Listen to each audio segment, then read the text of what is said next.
Hello dear students, most welcome to my YouTube channel Narayan career classes. Narayan career classes के YouTube channel पर आप सभी छात्रों का स्वागत है। आज के लेक्चर में आप लोगों के लिए हम सेट थ्योरी का कुछ प्रॉब्लम्स लेकर के आए हैं, जिसे हम यहाँ पर क्लियर करेंगे और इन प्रॉब्लम्स को देख करके आपको अपने सेट थ्योरी के बेसिक को स्ट्रॉन्ग करने में बहुत हेल्प मिलेगा।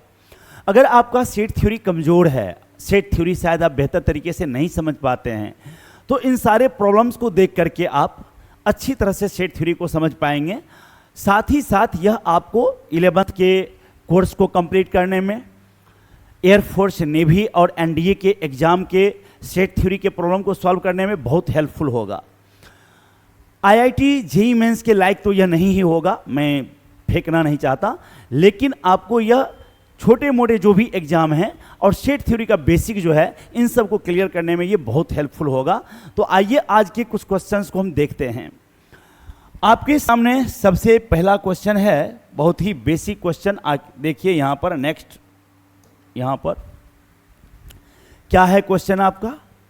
ए set is a group of objects, a collection of objects, a collection of objects with a fixed common property, a well defined collection of objects। Simple way में कहें तो यहाँ पर केवल आपको सेट का डिफिनीशन पूछ लिया गया है कि सेट का परिभाषा क्या होता है। अगर आप हमारा वीडियो देखेंगे सेट का, जो कि ऑलरेडी प्लेलिस्ट अलग से बना हुआ है, वहाँ जाकर के अगर देखेंगे तो आपको क्लियर फर्स्ट डिफिनीशन मिलेगा। The set is a collection of well defined things which are distinct, well defined things. तो देख लीजिए यहाँ पर well defined collection of objects जो है, यह आपका डिफिनीशन हो गया। तो यहाँ पर आप कहेंगे a well defined collection of objects, ये आपका डिफिनीशन हो गया। सुपरिभाषित वस्तुओं के संग्रह को सेट कहते हैं और सेट के सारे वस्तु भिन्न भिन्न होने चाहिए, सारे सदस्य भिन्न भिन्न होने चाहिए, ये आपका परिभाषा है। आगे बढ़ते हैं नेक्स्ट क्वेश्चन के साथ बच्चों, ध्यान दीजिएगा यहाँ पर। The fourth quadrant is the set. Fourth quadrant आप सभी बच्चे जानते हैं कि जब हम किसी प्लेन में दो एक्सिस खींचते हैं, एक दूसरे पर परपेंडिकुलरली खींचते हैं, तो ये चार कंपार्टमेंट बनता है। फर्स्ट को हम लोग फर्स्ट क्वाड्रेंट बोलते हैं। नाम हमेशा एंटी क्लॉकवाइज दिया जाता है, घड़ी के उल्टा दिशा में। इसको आप सेकेंड क्वाड्रेंट कहेंगे, इसको आप थर्ड क्वाड्रेंट कहेंगे, इसको आप फोर्थ क्वाड्रेंट कहेंगे। हिंदी मीडियम वाले बच्चे इसे चतुर्थांश, प्रविष्टि या पाद कहते हैं। तो ये प्रथम प्रविष्टि हो गया, ये द्वितीय प्रविष्टि हो गया, ये तृतीय, ये चतुर्थ, है ना। और इसमें आपको पता है कि दोनों ही पॉजिटिव होता है, एक्स भी पॉजिटिव होता है और वाई भी पॉजिटिव होता है। इसमें आपका एक्स निगेटिव होता है, वाई पॉजिटिव होता है। इसमें आपका दोनों ही निगेटिव होता है और इसमें अगर आप देखेंगे तो एक्स पॉजिटिव होता है और वाई निगेटिव होता है। कहा क्या गया है? Fourth quadrant. क्या कहा है? Fourth quadrant. तो फोर्थ क्वाड्रेंट में आप क्लियर देख रहे होंगे कि एक्स पॉजिटिव और वाई निगेटिव होना चाहिए। ढूंढिए कौन सही है, x positive y negative. C number आपका ऑप्शन है। अच्छे से हर क्वेश्चन को आप समझ लीजिए विस्तार पूर्वक ढंग से। नेक्स्ट क्वेश्चन आपका है, which of the following is a null set. Null set किसको कहते हैं? नल सेट का कई नाम है। इसको हम लोग एम्प्टी सेट भी कहते हैं बच्चों, जिसे हिंदी में रिक्त समुच्चय कहते हैं ना, उसी को इंग्लिश में empty set, null set, void set भी कहते हैं इसको। और कहीं कहीं आपको इलिप्स भी लिख देगा, तो सेट के वर्ल्ड में, सेट की दुनिया में आप इसे एम्प्टी सेट ही समझेंगे। तो यहाँ पर कहा गया इसमें से कौन सा आपका नल सेट है, एम्प्टी सेट है। तो गौर करिए, 4x² - 1 = 0। क्या कोई x का ऐसा वैल्यू है रियल नंबर की दुनिया में? x बिलोंग्स टू r है, r means real number. Real number की दुनिया में कोई ऐसा नंबर है क्या जिसको यहाँ पुट कर दिया जाए तो सॉल्व होके 0 आ जाए? अगर x के जगह उसे रख दिया जाए तो 0 हो जाए। तो आप यहाँ से अगर x का वैल्यू सॉल्व करेंगे बच्चों तो ±1/2 होगा। x के दो वैल्यू मिल गए, 1/2 और -1/2। तो क्लियर है कि यह आपका नल सेट नहीं है बच्चों, इसके पास दो मेंबर है। आगे क्या पढ़ा? The set of all x such that x belongs to n। x natural number से लेना है, x इज ऑड, x विषम संख्या है, और जब x विषम संख्या को 3 में जोड़ेंगे तो इवन हो जाएगा। तो गौर करिए, 3 में किसी भी सम को जोड़िएगा तो इवन हो ही जाएगा। अगर 1 जोड़िएगा तब भी इवन हो गया, इवन मीन्स सम संख्या। अगर 3 लीजिएगा ऑड नंबर तो 3 3 6 फिर सम संख्या हो गया, इवन नंबर हो गया। अगर 5 लीजिएगा तब भी इवन नंबर हो जाएगा। तो इसको सेटिस्फाइड करने के लिए, इसको संतुष्ट करने के लिए आपको बहुत सारे नेचुरल नंबर मिल जाएंगे, ऑड नेचुरल नंबर मिल जाएंगे। तो यह भी आपका नल सेट नहीं हुआ बच्चों। नेक्स्ट देखिए, कहा x square is less than 3, और x कहां से लेना है? रियल नंबर से लेना है। The set of all x such that x belongs to R, x square is less than 3। मतलब ऐसा x लेना है, इस तरह का x, और वह रियल नंबर होना चाहिए, और स्क्वायर करें तो वो 3 से छोटा होना चाहिए, 3 से छोटा होना चाहिए। तो सोचिए 0 एक रियल नंबर है, स्क्वायर करेंगे तो 3 से छोटा हो जाएगा। 1.1 यह भी एक रियल नंबर है, स्क्वायर करेंगे तो 3 से छोटा हो जाएगा।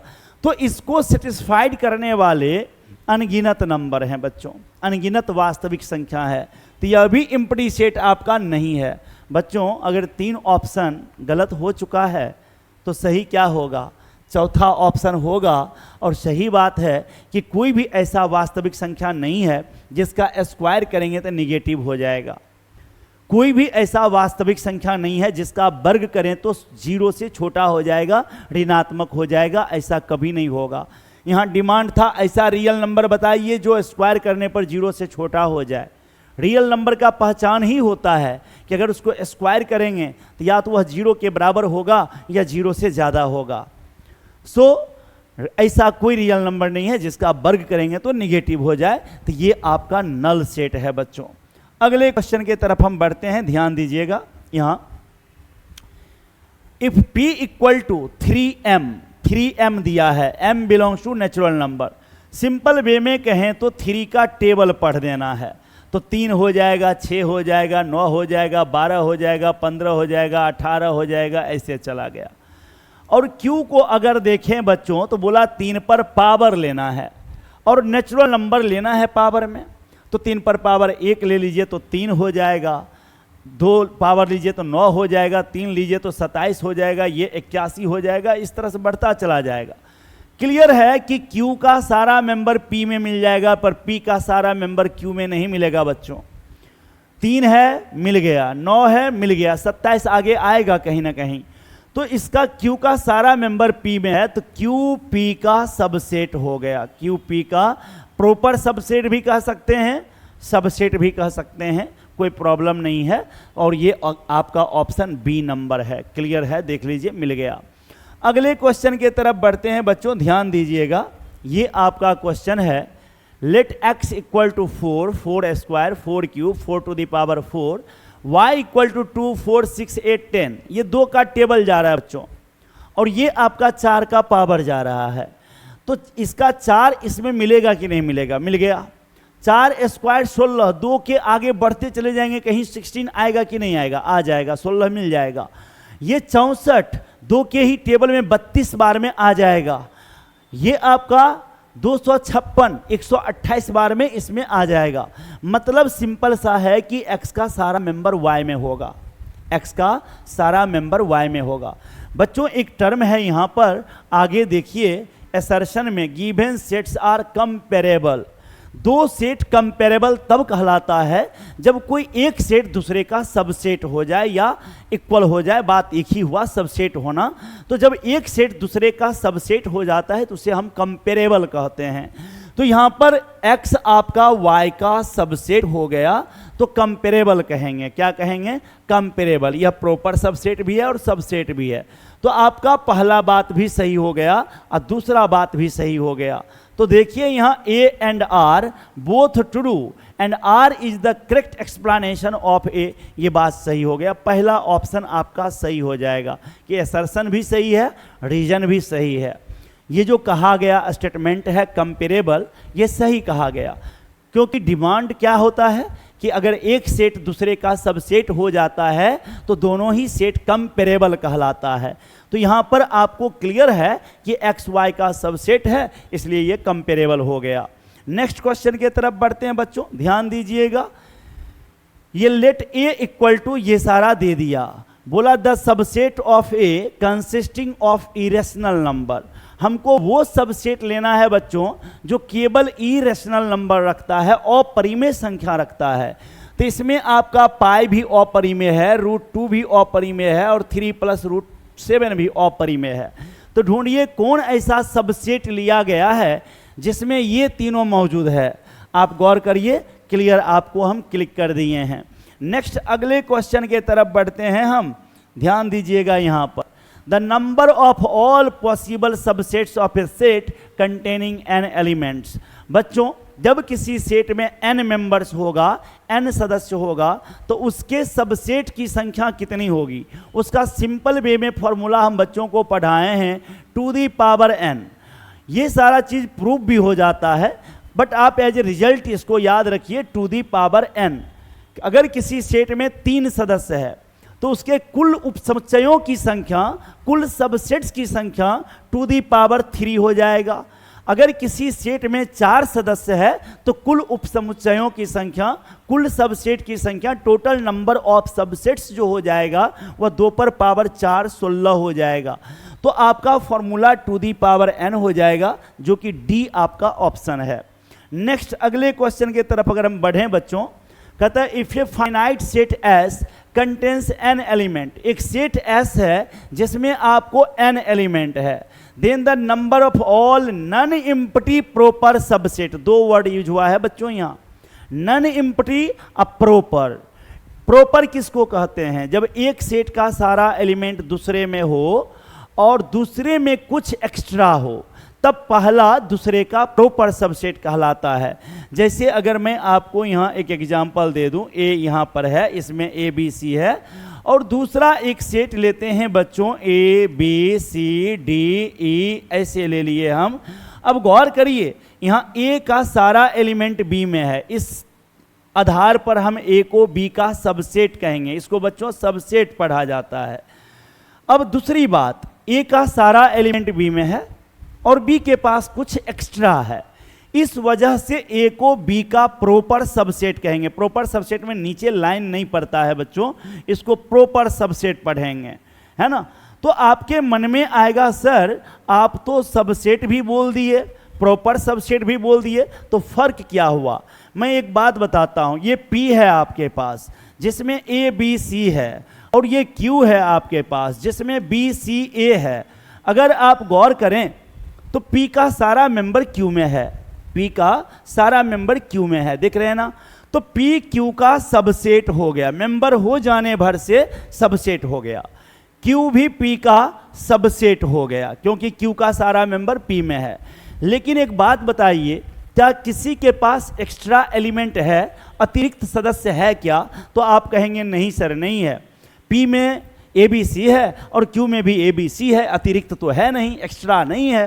तो भाइयों ये प्रॉपर सबसेट नहीं होगा। प्रॉपर सबसेट होने के लिए पहला डिमांड है कि एक्स्ट्रा होना जरूरी है। तो अब जब इसका सारा एलिमेंट आप लेंगे n एलिमेंट और आप इसके टोटल सबसेट निकालेंगे जिसमें आपको नन एम्प्टी भी लेना है और प्रॉपर भी लेना है, तो उसका फॉर्मूला हो जाएगा टू दी पावर n-2। ये होगा। ये थोड़ा लिखने में गड़बड़ हो गया है, डी नंबर ऑप्शन को ठीक से अगर देखिएगा तो यही आपका रियल में जवाब है। चलिए 2 को इससे गुना करिए, इस पर पावर 1 है, ऐड होगा तो पावर n हो जाएगा। जब यही 2 1 से मल्टीप्लाई होगा तो 2 हो जाएगा, जो कि इससे मैच कर रहा है, टू दी पावर n-2 हो जाएगा। अगर इसे और क्लियर समझना होगा तो आप हमारे थ्योरी के वीडियो को जाके देखिएगा, वहां हम बहुत डिटेल से आपको समझा दिए हैं, ये और क्लियर हो जाएगा आपको। नेक्स्ट अगले क्वेश्चन की तरफ हम बढ़ते हैं, ध्यान दीजिएगा। The number of non empty subsets of A B C D. बच्चों इसका नन एम्प्टी सबसेट की संख्या पूछा गया है, इसमें 4 एलिमेंट है। अगर टोटल सबसेट आप कहेंगे तो 2⁴ होगा, 16 होगा, जिसमें एक सेट ये खुद सेट है और दूसरा एक फाई है। अगर इस दोनों को हटा देंगे तो नन एम्प्टी प्रॉपर मिलेगा, मतलब इसको भी छोड़ देंगे और फाई को भी छोड़ देंगे तो नन एम्प्टी प्रॉपर मिलेगा। लेकिन नन एम्प्टी प्रॉपर डिमांड नहीं है हमारा, हमारा डिमांड है non empty subset. Non empty means केवल एम्प्टी को छोड़कर। तो एम्प्टी मतलब 5 छूटेगा तो 1 घट जाएगा और आपको ये जवाब 15 हो जाएगा और ये सी आपका जवाब हो गया। अगर प्रॉपर सबसेट की संख्या पूछा जाता तब भी 15 होता, लेकिन अगर नॉन एम्प्टी प्रॉपर पूछा जाता तब बच्चों 2 घटाना पड़ेगा और तब जवाब आपका 14 हो जाएगा। तो ये आपका क्वेश्चन था। नेक्स्ट क्वेश्चन अगला देखिए, Which one of the following statement is correct? इसमें से कौन सा बात सही है?